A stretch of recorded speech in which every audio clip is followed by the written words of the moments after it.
হ্যাঁ হ্যাঁ হ্যাঁ ফচকা চলে আয়, ঠিক আছে। হ্যাঁ হ্যাঁ দাদা কিছু প্রশ্ন আছে। এরকম করে প্রশ্ন করলে হয় ফোনের মাঝখানে? একটু একটু কিছু প্রশ্ন আছে। হ্যাঁ ফচা, হ্যাঁ একটু পরে করছি। হ্যাঁ আচ্ছা দাদা, আমার 30,000 টাকা বাজেট, তো আমি একটা ভালো ফোন খুঁজছি। তো তোমার এই ফোনটা দেখে তো খুব ভালো লাগলো। তুমি নিশ্চয়ই অনেকদিন ধরে ইউজ করছো, তা তো করছি। তো কেমন লাগছে? আর 30,000 টাকা দিয়ে এই ফোনটা কি কেনা ঠিক হবে? আচ্ছা, অ্যাকচুয়ালি ফোনটা হলো ইনফিনিক্সের 040, আর এই স্মার্টফোনটাই ভাই কিনবে। এটা 2024-এর শেষ। 2024-এর শেষে এসে কি ভাইকে বলবো না? নিজের কাছে না নিজের স্মার্টফোন যতই খারাপ হোক ভালো লাগে, কিন্তু একটা বড় রকমের প্রশ্ন করেছো যে তোমার বাজেট হলো 30,000, আর 30,000-এ তুমি কি কি করবে? 30,000-এ আমার মেন যে জিনিসটা হচ্ছে একটু পারফরমেন্স ভালো চাই, ক্যামেরাটা মোটামুটি ভালো চাই, আর নর্মাল ইউজেসের জন্য না আমি খুব একটা গেম খেলি না হেভি ইউজেস করি। নর্মাল ইউজের জন্য একটু ক্যামেরাটা একটু ভালো হলেই হবে, আচ্ছা। আর পারফরমেন্স মোটামুটি ভালো হলেই হবে, যেন ল্যাগ না করে। যেন ল্যাগ না করে, আর এটাই চাই প্রত্যেকটা ইউজার্স, যে ফোন যেন ল্যাগ না করে, সুন্দর স্মুথলি চলে। আর সব ভাইয়ের চাই মোটা আর মুটি। হ্যাঁ, এতে মোটামুটির থেকে অনেকটা বেশি পাবে। আচ্ছা, বলি সোজাসুজি, একদম। যেমন ধরো ডিসপ্লে, আমরা তো ফোনের বেশিরভাগ সময়টা কাটাই ডিসপ্লেতেই। অবশ্যই। আচ্ছা, তো এই স্মার্টফোনটা যেমন আজকালকার মার্কেটে ট্রেন্ডস চলছে curved AMOLED. By the way, curved AMOLED ভালো লাগে ভাই? আমার কার্ভ অ্যামোলেড অতটা ভালো লাগে না, তবে মনে হয় ফ্ল্যাট হলে জন্য বেশি ভালো হতো। কেন ভালো লাগে না? একটা রিজন দাও। প্রথমত ইউজ দেখতে তো ভালো লাগে অবশ্যই, কিন্তু আমার মনে হয় যে মাঝে মধ্যে ইউজ করলে মনে হয় সমস্যা হবে, মানে সাইডে কোনো সময় রং টাচ হয়ে যেতে পারে।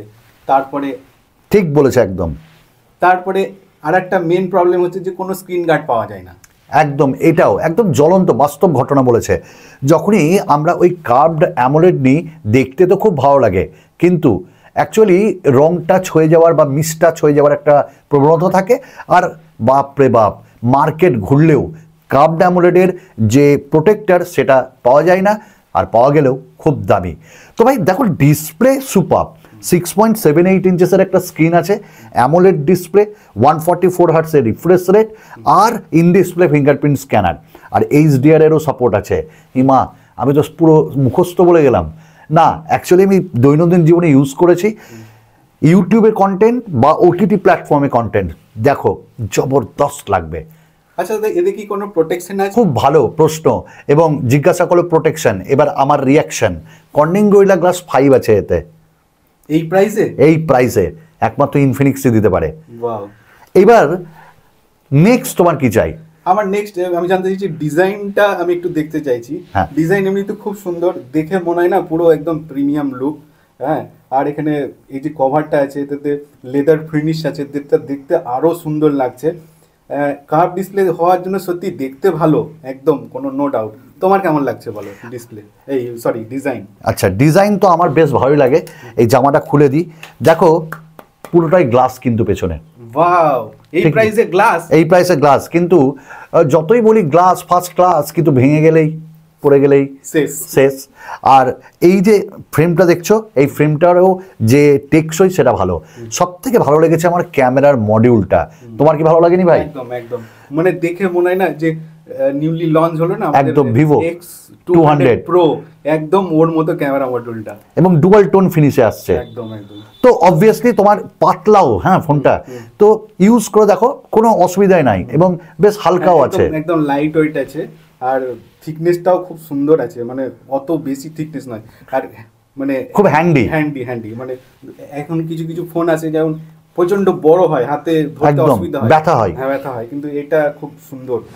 দেখো ডিসপ্লে হলো, ডিজাইন হলো, সব ঠিক আছে, কিন্তু পারফরমেন্স এটাই হচ্ছে একটা ফোনের মেন।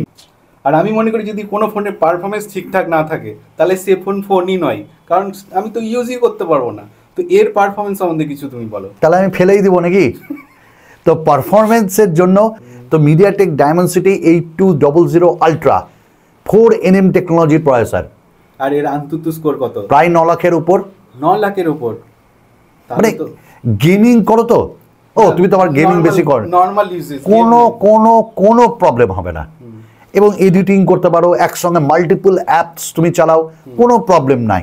মানে যত তুমি একে নিংড়াতে পারো কোনো প্রবলেম নাই, ঠিক আছে। আর র্যাম আর স্টোরেজ, এইটা কিন্তু বড় প্রশ্ন করেছি গো। তার আগে ভাইয়ের চ্যানেলকে সাবস্ক্রাইব করতে হবে, ডিভাইস ইন, আর আমার channel gadgets Bangla, subscribe, like, comments. এবার চলে যাই ওই যে আমরা বলছিলাম র্যাম এবং রম। তার আগে একটা জিনিস বলে দিই, আমরা নর্মাল ইউজেসের জন্য যারা নর্মাল ইউজ করবে তাদের কথোপকথনটা আমরা চেষ্টা করছি মানে ডিসকাস করার কেমন হয় যাতে নর্মাল ইউজারের সুবিধা হয় বুঝতে এই ফোনটাকে নিয়ে। একদম। তো দেখো র্যাম এবং রম যেটা, এদের মেন যে স্টার্টিং সেটা বেস ভ্যারিয়েন্ট হচ্ছে 12 জিবি থেকে, 12 জিবি 256 জিবি, ঠিক আছে। এর ওপরেও আছে UFS 3.1 দেওয়া আছে, LPDDR5X র্যাম টাইপ। আমার মনে হয় এই দামে UFS 3.1 বেস্ট। একদম একদম। আর আরেকটা ব্যাপার হচ্ছে যে 12 জিবি র্যাম দিয়ে আছে, 12 জিবি র্যাম মনে হয় মোর দ্যান এনাফ একজন নর্মাল ইউজারের ক্ষেত্রে। তো পারফরমেন্স দিয়ে কোনো প্রবলেম হবে না। দেন সফটওয়্যার আজকের ডেটে যত এই যে যারা লো বাজেটের ফোন করে লঞ্চ করে, তারা নর্মালি প্রি ইনস্টল অ্যাপ একদম ভরে দেয়, একদম কাচরা করে দেয়। এটাতে কি সেটা?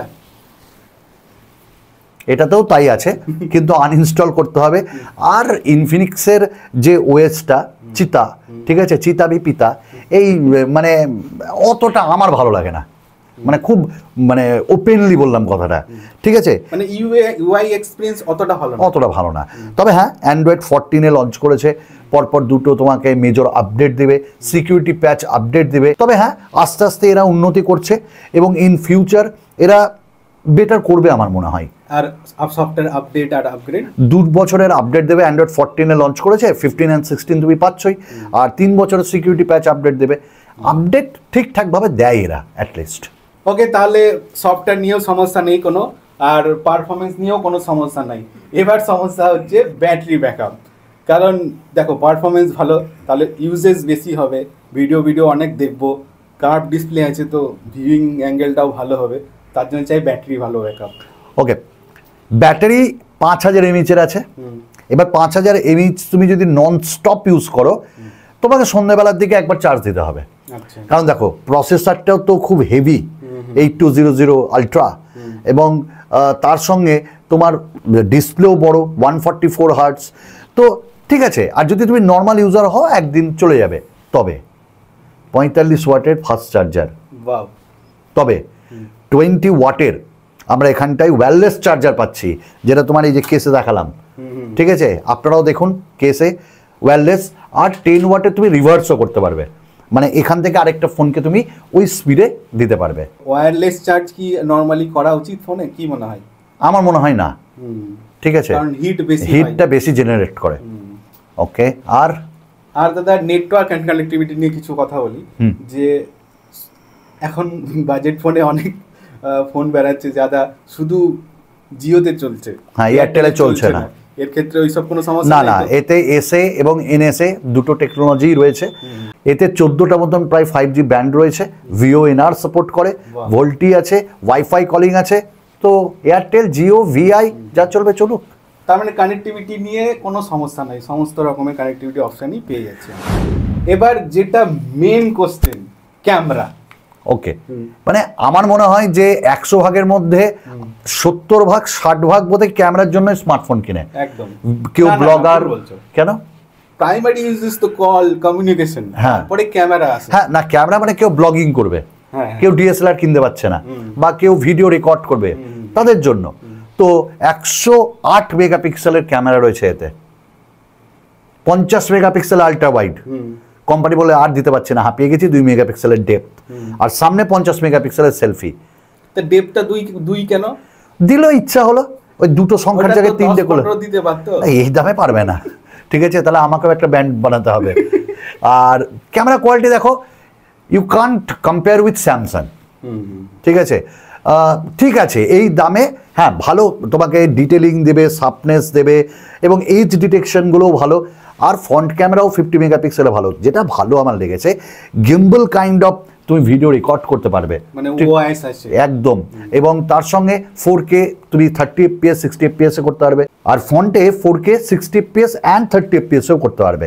তো এইটা আমার মনে হয় দুর্দান্ত। আর ডুয়াল স্পিকারও আছে, সুপারব কোয়ালিটি। আমি মনে করছি যে মানে আমি ভাবছি যে ডুয়েল ক্যামেরা তো আছে, ঠিক আছে, সবই ঠিক আছে, ফন্টেও 60 FPS এ ভিডিও রেকর্ড করতে হবে? এটা অনেক ব্র্যান্ড দেয় না, এখনো ফুল এইচডি 60 FPS এই আটকে আছে। এটা মানে এটা পুরো আলাদা একদম feature। একদম। তো ওভারঅল তোমার কি মনে হচ্ছে, ফোনটা কিনে যেতে পারে? আমার তো মনে হচ্ছে 30,000 টাকা দামের মধ্যে যদি কেউ এই মানে ফোন খোঁজে, তাহলে এটা one of the best option. Air ব্লাস্টারও আছে, আয়ার ব্লাস্টার, রিমোট ফিমোট হিসাবেও কাজ করতে পারবে। তাহলে এসিটা একটু বন্ধ করে দাও। আচ্ছা, হয়ে গেছে? হ্যাঁ। বাহ। তো তুমি কিনবে নাকি? দামটা তো বলো, অ্যাকচুয়াল দামটা তো। অ্যাকচুয়ালি 12GB এবং 256GB যেটা, সেটা আমরা পেয়ে যাব 28,000 টাকার। আর যেটা 12GB 512GB সেটা পেয়ে যাব 31,000 টাকার মধ্যে। এবং তারপর তো আমরা অফার টফার পাই, তার থেকে কমেও পেতে পারো। তাহলে তোমার কি মনে হচ্ছে 256GB কি enough? Enough, more than enough একটা ফোনে। হ্যাঁ। আর লাস্ট একটা কোশ্চেন, কি কি সেন্সর আছে? কেন কি অনেক সময় ভিডিও টিডিও করার জন্য সেক যাতে না হয় তার জন্য জাইরো লাগে, গেমের জন্য জাইরো লাগে। গেমিং এর জন্য জাইরো তো আছেই, তোমার তো আয়ার ব্লাস্টার রয়েছে, বললামই একটু আগে, প্রক্সিমিটি রয়েছে, লাইট সেন্সর রয়েছে, অ্যাম্বিয়েন্ট লাইট সেন্সর যেটা বলি, তার সঙ্গে এখানে ই কম্পাস রয়েছে, জাইরো রয়েছে যেটা সবাই চাই এখন এরকম করে গেমিং করার জন্য। তো ওভারঅল সব কিছু এতে ঢেলে দেওয়া আছে। তো আমার ডিসিশন হচ্ছে আমি এই ফোনটা কিনবো, ঠিক আছে? কারণ আমার প্রাইমারি ইউজেজের জন্য এই ফোনটার যে যা স্পেসিফিকেশন তা পুরোপুরি ম্যাচ করে যাচ্ছে। আর 30,000 টাকা বাজেটের মধ্যে আমার মনে হয় না এর থেকে ভালো কিছু আর পাওয়া যাবে না। একদম। তো বন্ধুরা, ইনফিনিক্স 040 রিভিউটা আপনাদের কেমন লাগলো? দেখুন, ও কিন্তু সত্যি একজন সাধারণ ইউজার হিসাবে যা যা প্রশ্ন মনে হয় ফোন কেনার আগে সেটাই ও করেছে। আর আমি ইউজ করেছি বলে আমি আমার মতামতটা জানিয়েছি, এবং তারপর তো আপনাদের ইচ্ছা আপনারা কিনবেন কিনা। তো এটা ছিল একটা লং টার্ম রিভিউ, বাট একটু অন্য স্টাইলে। তোমার কেমন লাগলো? খুবই ভালো লাগলো, একদম ডিসকাশনের মধ্যে, মানে আমাদের ডিসকাশনের মধ্যে ইউজাররা অনেকটা ইনফরমেশন পাবে। একদম। তো ধন্যবাদ।